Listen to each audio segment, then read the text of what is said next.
My name's Barry Byrne. I'm a technical solutions architect at Nexus. One of my roles is the consultation with our clients on AI technologies, and I also now develop software applications to meet customers' needs, specifically that are AI driven.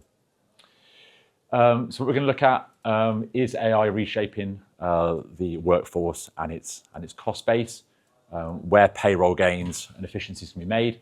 Automation versus augmentation. Augmentation is a word essentially of a person or user utilizing AI with their job. Maybe it's for efficiencies, make them more productive. Automation is essentially almost complete replacement of that person's job role. A practical roadmap that you can look at in terms of driving savings with AI, risks and realities, and an expected ROI. So as probably most of you know, payroll is an organization's biggest number in terms of our outgoing cost.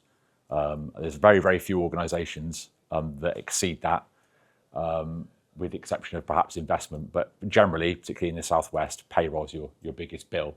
And AI can be used to compress that to a degree to make savings on your payroll.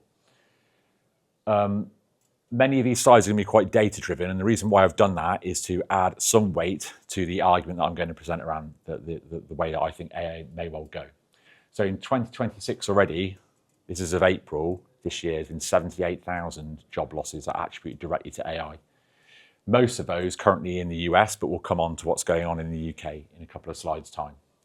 There have been various different studies performed recently. Anthropic are an AI lab. They make models. You may have heard Claude. They're responsible for that particular AI technology. They ran a huge survey on 80,000 end users this year. And OpenAI, makers of ChatGPT, did a jobs transition study along with Microsoft and their product Copilot. So I'll be leaning on that data quite heavily. I've mentioned augmentation already, but there is some specific data around how users are utilizing products like Copilot and like Claude to increase productivity. So kind of top lines already. Now this has changed also in the last few weeks. Some of you may have seen Coinbase, which deal in cryptocurrency, laid off 15% of their staff directly to AI. And yesterday there was an article in the US from Forbes. They expect around 30% of US accountancy firms to let staff go. Accountancy and law in the US are being already quite heavily affected by the introduction of AI technology. So as of the end of the month, there was 100,000, 47% of those were in relation to AI. 13% cited all those as AI as a driver for those job losses. The largest announcement so far is Oracle. You may have heard those, a big US technology vendor. They have their fingers in lots of pies, so to speak. They've laid off 30,000. And at the end of last month, probably saw Meta, they're the owners of Facebook, and Microsoft laid off 20,000. The Meta and Microsoft ones also affected offices in the UK. And again, direct attribution to AI. So we're starting to see, albeit bigger tech firms, AI is being responsible for the displacement of employees. And as the cost of AI technology starts to reduce, I expect to see that happen more in mid-sized businesses and also smaller sized businesses. The reason why I say that is everyone's in business normally for one particular goal. You want to make money. You have partners, you have shareholders. If there's a way to make more money or reduce your costs to alleviate profit for those shareholders or partners, more than likely you're going to take that option. And that's why I think we're starting to see this in larger tech firms and why we'll see it spill down. A lot of things in business always come down to the bottom line. I'm sure probably most of you will agree. That's also in things like charities. Charities still need to make money to be able to trade and help. So we've seen it in lots of different sectors. AI kind of job cuts, we see a kind of scaling. We've seen AI become more prolific. As it's become more prolific since really the consumerization of ChatGPT, we're seeing the job losses are starting to increase. Share of job cuts. I don't know if you saw this recently. Amazon, it was back in October, announced 30,000 job losses. Now, these aren't people that are doing hands-on jobs. These are people that are sat behind desks. So much like myself, a lot of what we call white-collar jobs, people that might be academic, they're the people that are being affected. It's not necessarily the people that have got hands-on tools, so to speak. AI can't necessarily replace a plumber. It can't replace, robotics can't necessarily completely replace someone that's going to deliver a parcel, although they're trying. A lot of these job losses are people sat behind desks, probably doing jobs that many of us in this room are doing. That's probably going to be the first sectors that are going to be impacted. As you can see in the diagram there, it's scaled up slowly from 2023 all the way to 2026. And that's a 2.5% jump in the last year alone, given that we're only in June of this year. So yeah, quite an astounding figure, really, considering that in real terms, AI is still in its infancy. The technology itself has really only been around since 2017. The consumerization of that was around 2020, 2023. So we're in the really, really early stages. The reason why we're seeing marked increase in job losses is we're seeing an explosive investment in this technology. Hundreds of billions of dollars by governments, by private and equity firms. So this technology is rapidly increasing in terms of its capability, and that will have a direct knock-on to jobs. So in the UK, a little bit closer to home, so Morgan Stanley did a big survey of organisations in the UK, and over the last 12 months, 8% of those have been related to AI. 1 out of 6 employers expects to shed employees due to AI over the next 12 months. That's relatively high, I think anyway. So 26% of those are forecasting cuts at more than 10% of their workforce. So if you think larger companies, maybe 1,000 plus users, 10% is quite a lot of people to lose their jobs due to the adoption of AI. Vacancies, probably seen a lot of this recently. It was an interesting interview, I don't know if anyone watches Question Time, but a young chap had been interviewed on there. He just done a computer science degree, and he said he'd applied for 150 different tech-based roles and cannot get one. Unfortunately, computer science is normally a direct attribution to going into software development. Now, I'm not a software developer by trade, but I've been able, with the assistance of AI, to write software applications for customers with really little to no knowledge of software development, and that our customers now purchase and now consume. We'll come on to a little bit later. It's really difficult for younger graduates now to get into tech roles when the market's not only being saturated, but there's lesser organisations hiring because they will take the easier, sometimes more cost-effective route, which is to use an AI technology to in part either do that person's job or make a team more efficient so they don't have to hire more people. So yeah, unfortunately for the younger generation, it's going to be a little bit more difficult, I think, to get into technical orientated roles. And on the last stat on the end there, so 13.7% UK youth unemployment is at its highest since 2020. Of course, we had COVID, which impacted a lot of different areas, but we're out of that now. And we're seeing that AI is now hitting the job industry in a very similar way to what COVID did. And as you can see, I've tried to cite at the bottom there. So a lot of those are Office for National Statistics. So they're not necessarily figures that have just been fetched from the internet, so to speak. So 56% rather of London workers expect to have their job affected by AI this year. So that's half of all people surveyed expect they're going to be impacted. Most recently, again, going back to Anthropic, they put out a statement last week to the US government to say that there might be a need to slow down the rate of AI adoption, because when the capabilities get too great, society won't necessarily be able to adjust the amount of job losses that happens. So there's a pause in AI to allow governments and legislation to catch up before development continues. But that's a good thing or not, I don't know. But we'll wait and see what they do. Knowing that the fact that our legislation around AI, and particularly the EU's legislation around AI, is very, very aggressive. In my opinion, in a negative way. We're quite behind the US. We don't really have any large AI labs in Europe, apart from one, which is a French lab called Mistral. So we're dropping behind quite significantly, mainly because of legislation. But perhaps that's a discussion for our Q&A in a short while's time. So this is going back to the Anthropic study of what users are doing with Claude. Again, Claude's very similar to ChatGPT, but when they went into the market, they were focusing on business as opposed to consumer. So Claude tools are built really around for businesses rather than someone that's sat at home. So 68% of tasks, that's kind of high impact daily tasks, might be working in a spreadsheet, might be working in Word. Users reported that 68% will get a benefit from using an AI assisted tool.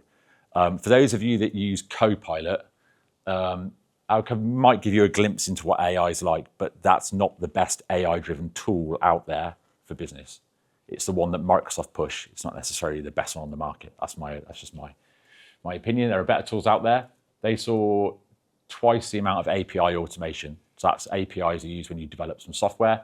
That doubled between November 25 and Feb 26. Again, as businesses start to make custom solutions.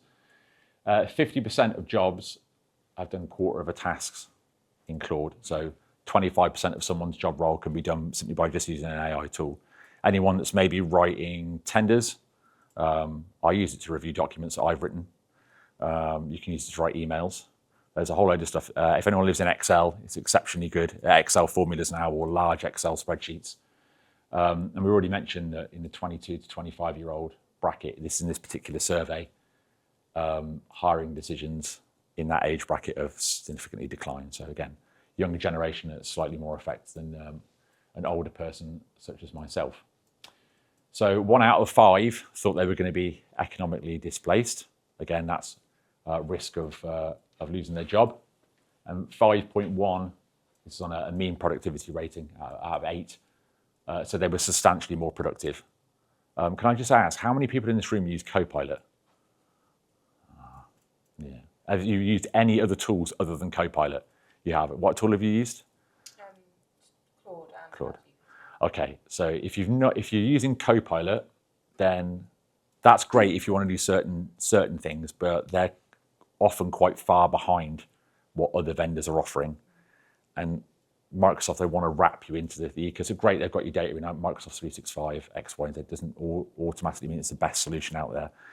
And I think with these in particular, don't forget, this is not a Copilot study. I think there was a similar Copilot study. This metric here would be a lot lower than it would be had it be something like Claude or some of the ChatGPT options.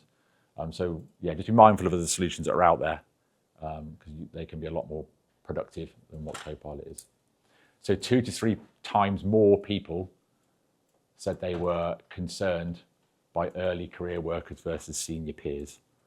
We'll come on to some of the arguments of not hiring younger people soon. So one of the big ones is, if you don't hire younger people, what happens when your senior people retire? You don't have any senior people anymore because you've not hired any younger people. That's an argument for it, right?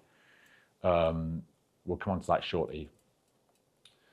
So speeding up of displacement is probably the biggest thing. Obviously, if someone's in a job role and they see that the whole company is going to push Copilot out, for a lot of employees, it starts ringing alarm bells because they think they're going to get displaced. And in a lot of cases, that's because they don't necessarily understand what AI is. There's a lot of valid information on the internet about AI, and there's a lot of disinformation on the internet about AI. And often employees will say they're rolling out an AI platform, but they're not quite being upfront with their employees about what the intention is. And again, that can unsettle employees about what's going to happen to their job over time. So this is a really interesting graph. This is again from the Anthropic study of areas that feel they're most under threat by displacement in AI. So some of the ones that shouldn't be too unsurprising are computer programming, web developers, survey researchers, office clerks, we'll come on to them shortly, QA testers, writers, editors, and more, I think this is quite an interesting one, accountants. And AI models are extremely good at maths. They're very, very good at things that are black and white with very little grey. They excel at those things, which is why they're really good at maths, and they're quite good at science, which we've got data scientists there as well. People that are like engineers, as I mentioned earlier, people with lack of a better term, hands-on tools, they're not concerned at all, and they probably don't need to be. It's the people in this bracket, unfortunately, people like myself, that sit behind a desk and use a keyboard and mouse. Am I going to displace myself? I don't know. But as you can see, there's quite a broad range of different job roles there that feel that are under threat. I'd say probably most of those that follow that trajectory on that line there probably are under threat. Certainly not maybe in the next 12 months, but if you think where we are now and you add 5 years, when 5 years ago, no one even knew ChatGPT didn't exist. Put 5 years on now, what are we going to have at our disposal? Who knows? So going on to gains from AI, this is what people reported when they were given tools, was that 48% said that they could do more. And I would generally agree, certainly in my job role, I would say I do more with the benefit of having AI helping me. Doing it faster, sure, you want to review a document quicker, you want to make a change to a spreadsheet quicker, it is faster. And if you do things faster or something's doing it for you quicker, you've alleviated some of your time. And don't forget that people's time also equates to money, right? You're being paid hourly. If you can do more in that day, you're getting more out of your employees or the company's getting more out of you. Interestingly, doing it better under quality, only 12%. Probably all put something in ChatGPT or Copilot and asked it to do something and said it and thought, what on earth has it done? This is terrible. And then you question, how intelligent really is AI? They say it's going to replace people. And then you think, well, how is it going to replace people when it can't spell check a document? Or I ask Copilot to find an email and it doesn't find the email or any relation to it whatsoever. You probably all know what I'm going on about because I can see from your facial expressions you've probably had similar experiences.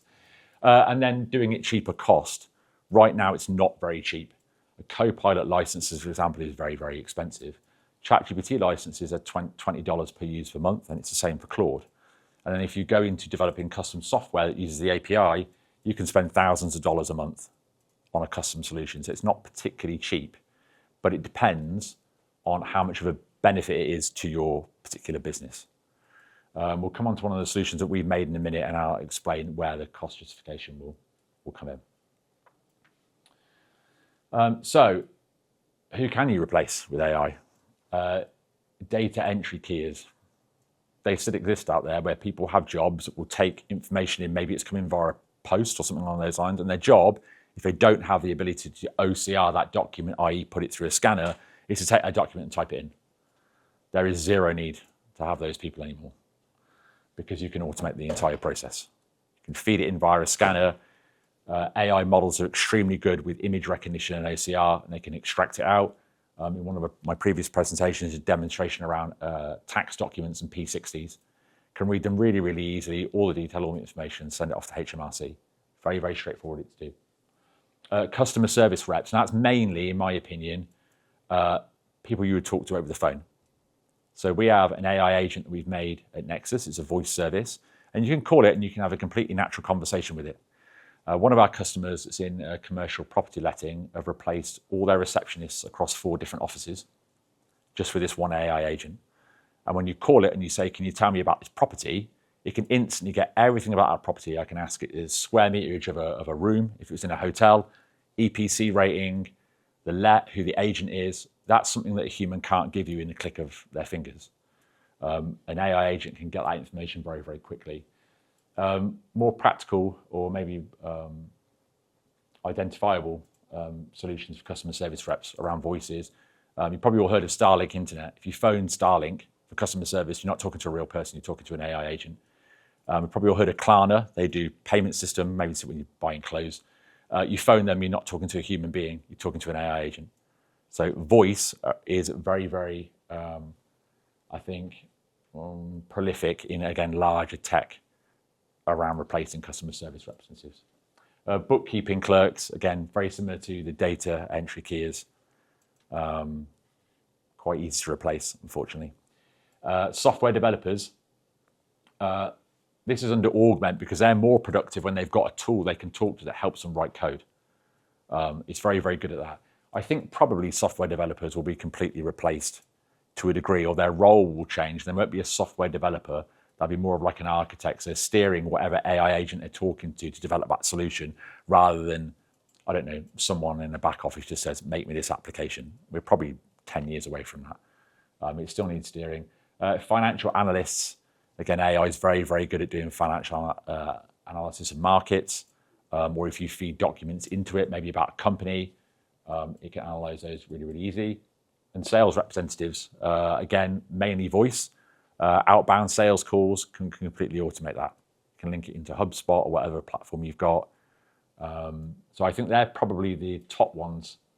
Has anyone got any employees in these brackets? Thank you. Thank you for not being shy. It's okay. It's okay. So you may, do either of you two do any of those roles?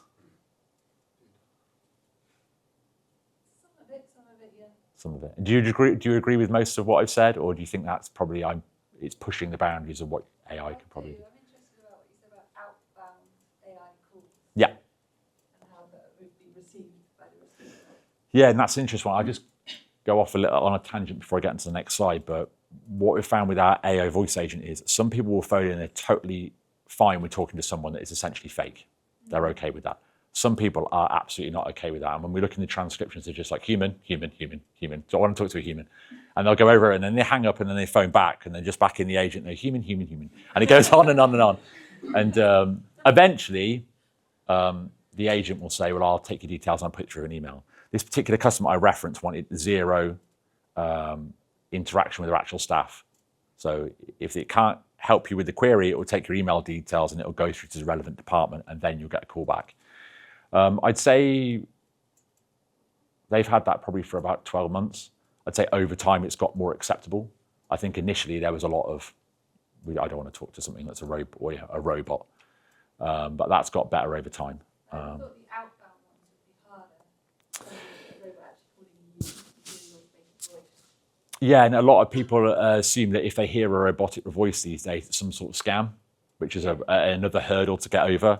You think it's someone scamming you, so they just hang up the phone. So I think it's more of a society thing, but I think over time it will become more acceptable as voice agents infiltrate more of the industry.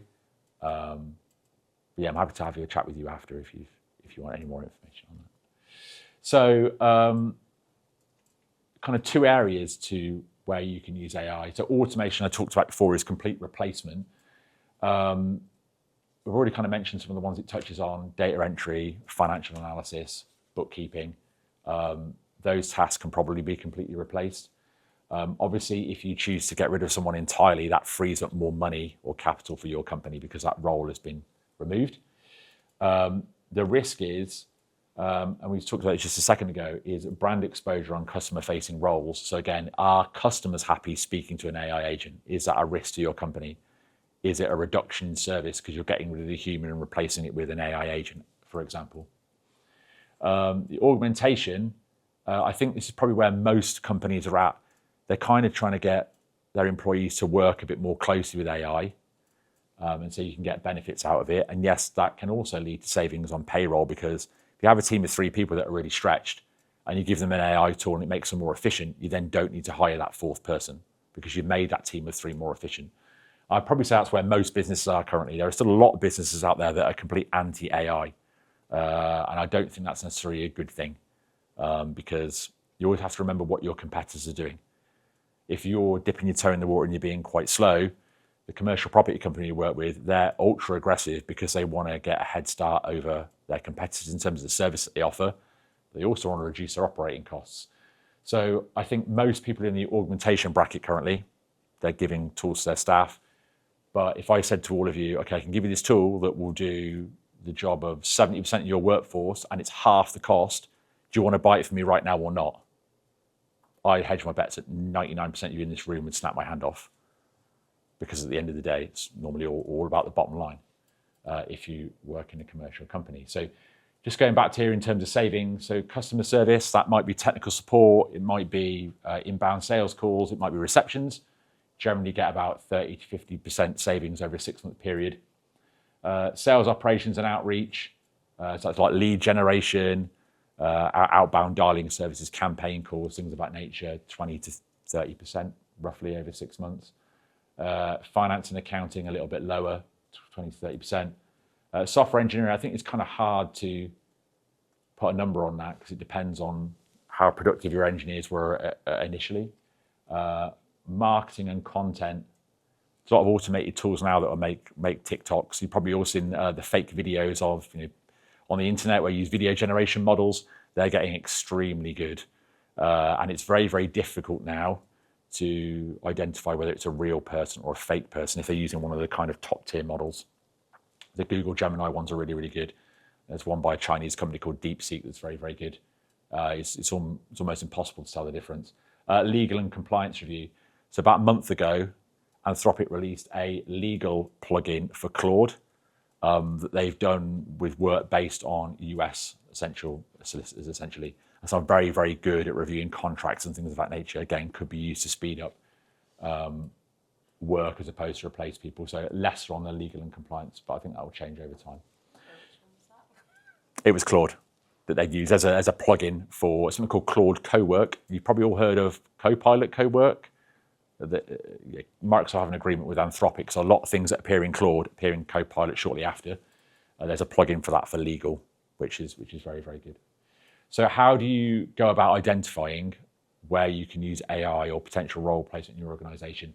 Well, first of all, it shouldn't be a scattergun approach. You have to identify tasks that people are doing and say, can AI alleviate a task to give the employee more time, or can AI completely replace this task? It's almost like a survey.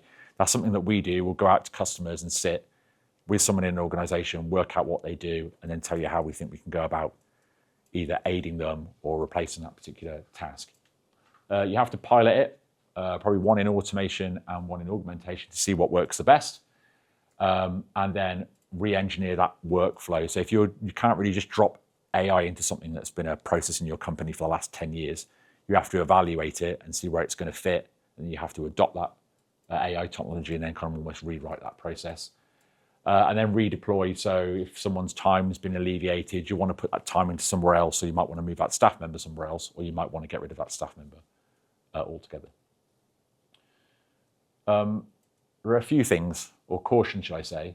There's this term, I don't really like it, they call it AI washing. Like most things in technology, it makes absolutely zero sense to a regular human being. OpenAI use it, and it's using AI as an excuse to reduce your workforce. So they will go, we're going to fire you all because we're getting AI in, when that's not actually the reason at all. They're using it as an excuse to make people redundant. I imagine in at least a percentage of those numbers that I showed you at the start of the presentation, that's exactly what's going on. I don't believe that's all completely true. I mentioned earlier about cutting junior roles. That's that pipeline problem. If you're not hiring young staff, when your senior people retire, I'm probably in the senior category now, there's no one left to replace you. Which for the organization, they should have the foresight to be able to see that. You can't get rid of everyone. And for all we know, the big AI bubble that we're in, for all we know, in a couple of years, it might pop. Who knows? It happened in .com. It's happened with other technology before. Remember when everyone was trying to get people go to the cinema and watch 3D, and you're all going to stick glasses on, and everyone's have 3D glasses at home. What happened to that? Multi-billion-pound venture by some of the biggest technology companies in the world fell flat on its face. That might happen with AI. We don't know. It needs hundreds of billions of dollars to keep it going. Or maybe there's some cybersecurity risk and it all goes wrong. Who knows? So I think you should approach job displacement with a level of caution, because we don't know necessarily what way the industry is going to go. And productivity gains. So by using tools for both new starters and seniors, you can get significant productivity gains. I think it's all about choosing the right tool. And we see so many customers that have gone and spent huge amounts of money on tools, and it's just the wrong tool. And like, it doesn't do this. And it's like, well, it wasn't built to do that. Or do you know there's other things out in the market? So I think if there's any kind of takeaway that you could get from this presentation, is to kind of have a bit more breadth around what's in the market. There's a lot out there. And I know it's time consuming and it's difficult to see the wood from the trees with AI, because it changes almost on a daily basis. But there's lots out there to choose from for your specific sector. Right, we'll get onto the Q&A in just a moment. But if you're going to take anything back to your board, for those of you who are brave enough around this particular topic, is to treat the payroll compression more of we'll rework a workflow in your organization. We're going to put AI in here to make this a bit more efficient, and we might see some cost savings. Don't not hire new, younger people, because I think you will end up getting burnt down the road if you still be hiring younger people. Avoid the AI washing trap.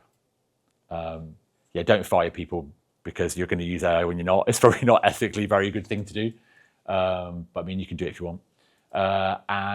Try automation and augmentation. Give people tools and see if they're more productive. One of the biggest things to see with Copilot is everyone rolls it out. Great, everyone's got Copilot.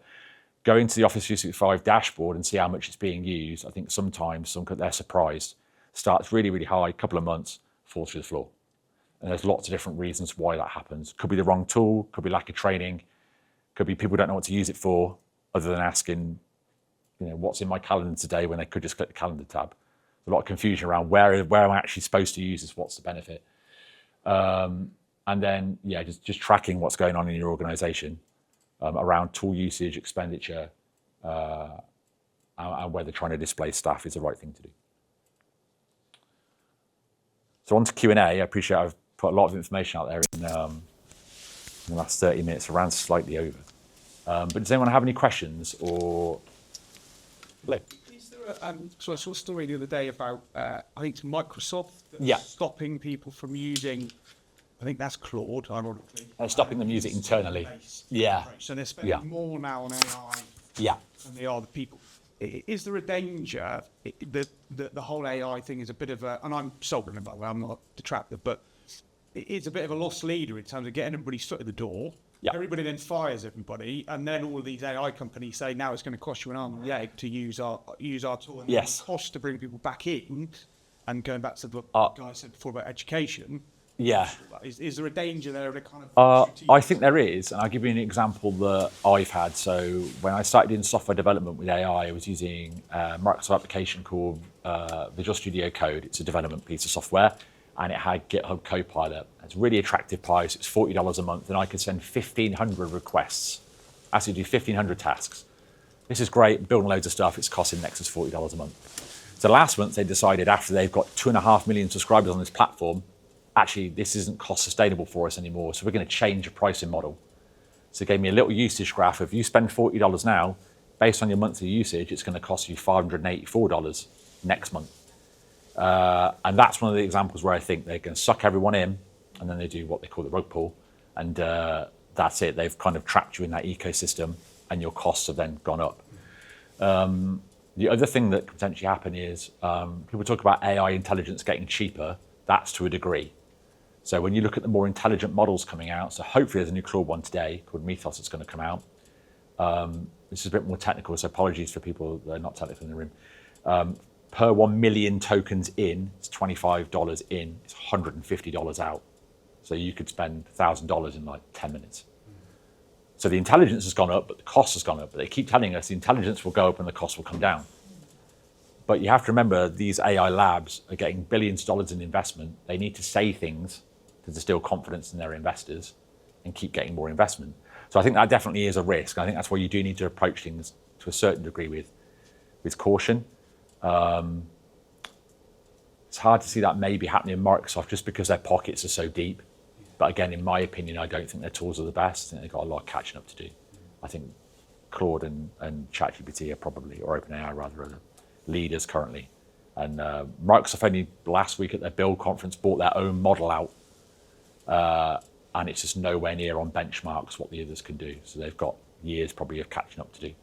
I hope that answers your question. Yeah. Has anyone else got any other questions at all? Feel free to disagree with anything I've said, by the way. Open. Yeah. I'm on to base on the Southwest, employing 3,000 people in Philips. Okay. Social care. Yeah. So very relevant conversation earlier on with John Carter announcing that Microsoft have got a deal with the NHS. They do. 500,000 seats, yeah. So I'm in a position with our organisation where we're going to get some of those. Yeah. And then I'm going to have to justify the ongoing investment. Because what they haven't mentioned is the Yeah. fact that it's only going to be funded centrally. Okay. Okay. All the organisations are going to have to pick up the tab after that. Yeah, so they do it for a year, right? But they'll probably put in a 3-year agreement, then you've got a 2-year bill to pick up. Yeah, that's very good. So I guess I'm just interested in your balanced argument around Copilot. Yeah. The benefits of its competitors over that, and whether I dive in and go, yeah, okay, I'll take the 500. Yeah. You've given me free. So I think I saw that article. It was a couple of days ago around the 500,000, and I was kind of like, okay, so what are 500,000 people in the NHS doing with Copilot? What are you doing on a day-to-day basis, or what is this AI tool going to do for you? Because Copilot isn't going to be used by clinicians. Yeah. Totally different set of software that's needed for those. So you're going to put it behind the desk. What are you going to use it for? And that's what I really struggle with. And I think Microsoft, not that the other chap will probably want to hear me say this, I think they're trying to play a little bit of a numbers game. At the end of the day, they're a business like everyone else, and I think they're going to want to drive announcements like that for Copilot to get more people to invest. That's what I think.